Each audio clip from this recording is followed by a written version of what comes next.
Okay, I'm about to show y'all how you can calm your anxiety.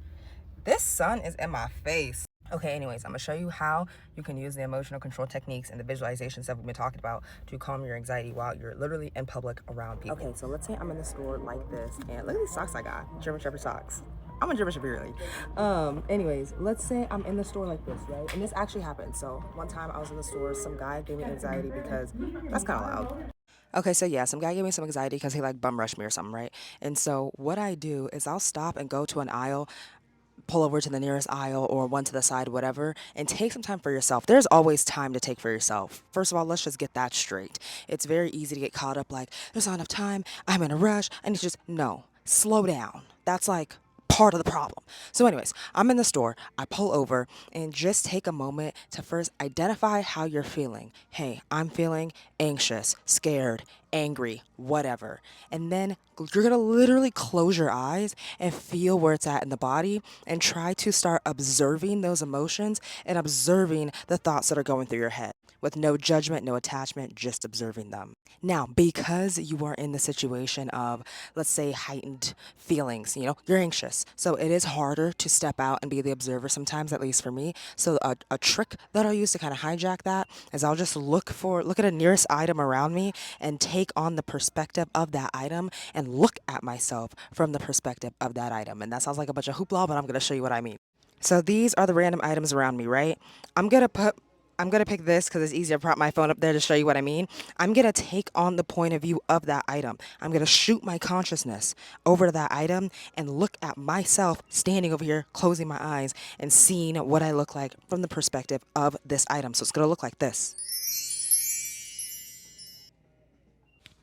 Literally. And when you're ready and you feel like you've calmed down enough, you're gonna come back into your own like this. So now we're back to looking at it instead of as it.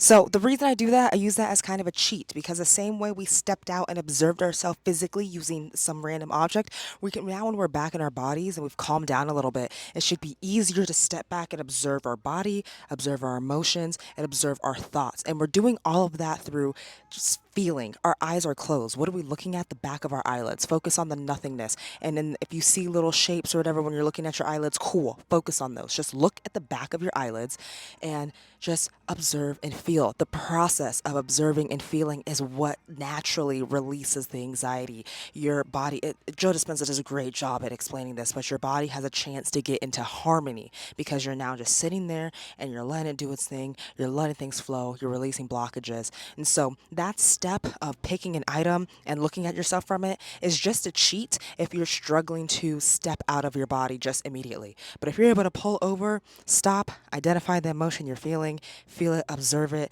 and wait for it to release till it goes away, and then you go on about your day, great. If you're still like, I can't focus, I can't do that, I'm just letting my mind is going crazy, literally take a step outside, go take on the perspective of some random thing in front of you, come back into your body, and then try again.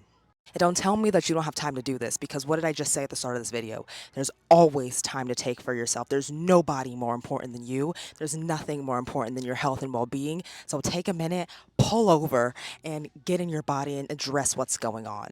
And the more you do this, the more sensitive you get to it, also. So you will do a better job at not ignoring your feelings because we do it throughout the day where we just cap to ourselves like something doesn't bother us, something doesn't affect us, or our trauma pops up and we don't even notice. So you'll get better at being like, hey, wait, I'm noticing something, and you'll just notice it and it'll flow out and more will flow and flow and flow until you get to a point where certain things don't even bother you anymore.